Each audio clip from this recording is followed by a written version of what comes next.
Hello everyone, so this review of Marvel What If has a lot to go through considering Chadwick Boseman. This episode was in production before Chadwick died of colon cancer in 2020, meaning he was able to voice T'Challa, who is not Black Panther but Star-Lord. So this is episode 2 of Marvel What If review. What if T'Challa became a Star-Lord?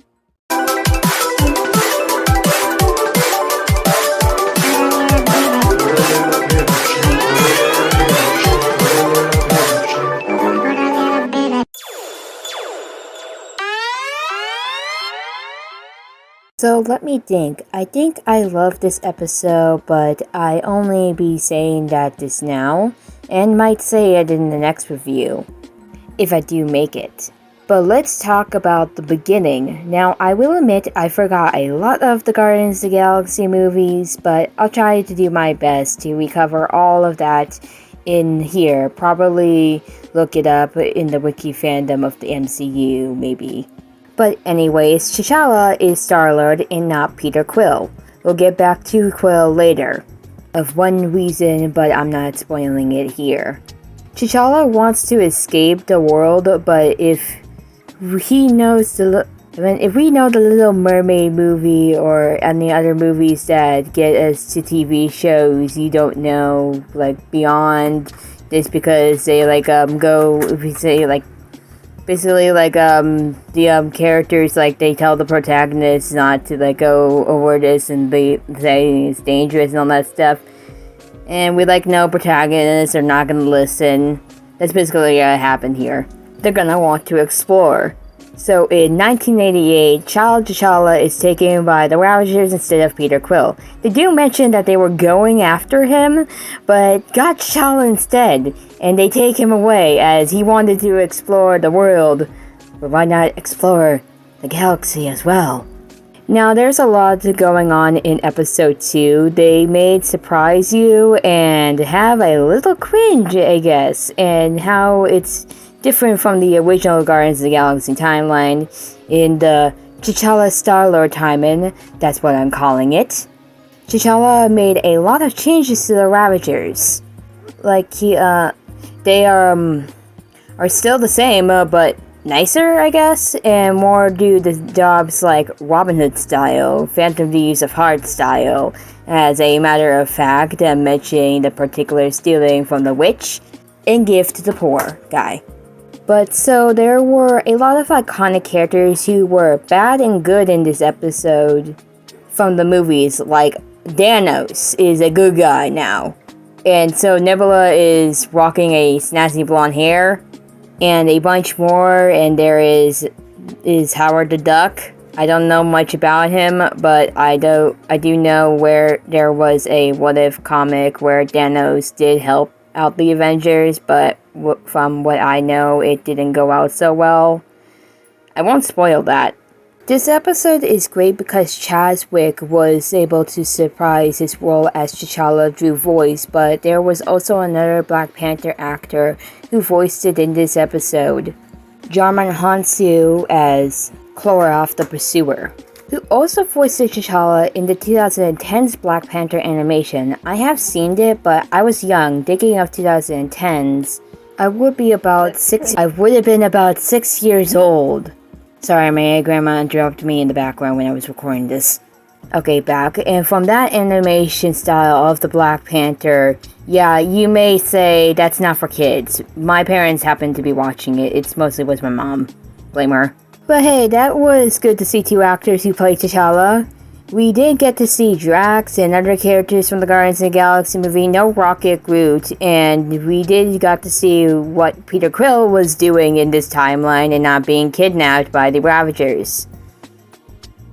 He was working at the Dairy Queen. I wonder which Dairy Queen. And also his evil father shows up there too. Maybe they will go in against each other if possible, because you know why. May he rest in peace. Now, if you haven't seen my review on the first What If episode, this is where I look at some of the big differences from the 2 timelines. the actual MCU timeline where Peter Quill is Star-Lord, and the What If timeline where T'Challa became Star-Lord. Now, again, I forgot a lot from the Guardians of the Galaxy movies, but let's do our best to spot them out in the top 3 that got me surprised. Number 1, Thanos is a good guy, like a real good guy. So yeah, that caught me by surprise. Thanos showing up like friendly and chill and good relations with T'Challa. Things obviously didn't go so well then. Biting the dust, get it? I am bad at jokes. Number 2, Howard the Duck. Now, I don't know about comic book characters, but I guess we supposed to be from supposed to be like Rocket or something like that, because he doesn't appear in the episode. In this episode, Becky Carter is a lesbian. Why? Sorry about that. But this is basically what I'm saying. But Howard, he's okay. I can't say much about Howard the Duck because I don't know his character that well. And my sister interrupted me by saying that, if you know what I mean. She said lesbian. I'm okay with lesbians, but this is not what we're talking about. But boy, does Howard love Happy Hour? He just loves Happy Hour. Okay, can we just move on to number 3? Okay, so here is number 3. T'Challa's father is alive. So, T'Challa's father, T'Chaka, in What If means he didn't die in Civil War. We don't know what happened on Earth during the 20 years, but we all know that T'Chaka is the original Black Panther before giving it to T'Challa. Since T'Challa is a Star-Lord in space, I can't explain how this impacts the timeline. But this timeline does show T'Chaka didn't die in Civil War. He is the king of Wakanda looking for his missing son. T'Challa, so it was good seeing the part at the ending of them returning. So there's a lot in the second episode of What If, so this has to be my favorite episode by far right now.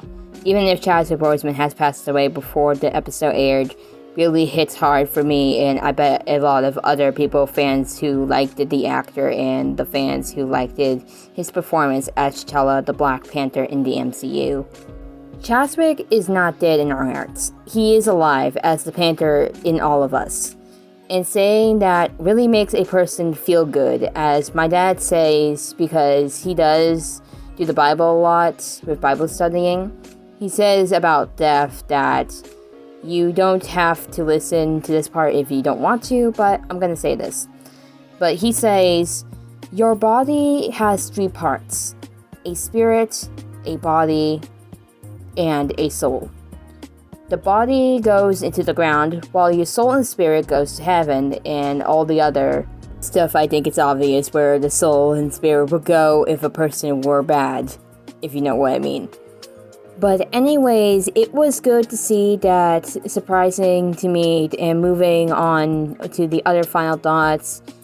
Ego and Peter Quill, I wonder what will happen in the timeline since Quill never became Star-Lord, and Ego comes up to him. Will Quill have a battle with Star-Lord T'Challa? Like, if I know Volume 2 of the Guardians of the Galaxy sequel, Quill's father is the main antagonist. But with Quill not being Star-Lord, is this where a great continuation would be evil Peter Quill versus Star-Lord T'Challa? Or whatever name Peter might become evil in this timeline? Honestly, I think it will be fun to see in the comics of What If in the cartoon. Basically, if they do make a comic where a continuation of what happened. But that's just me, would be fun to see though. See you next time in the next review, but one more question. Where is Gamma?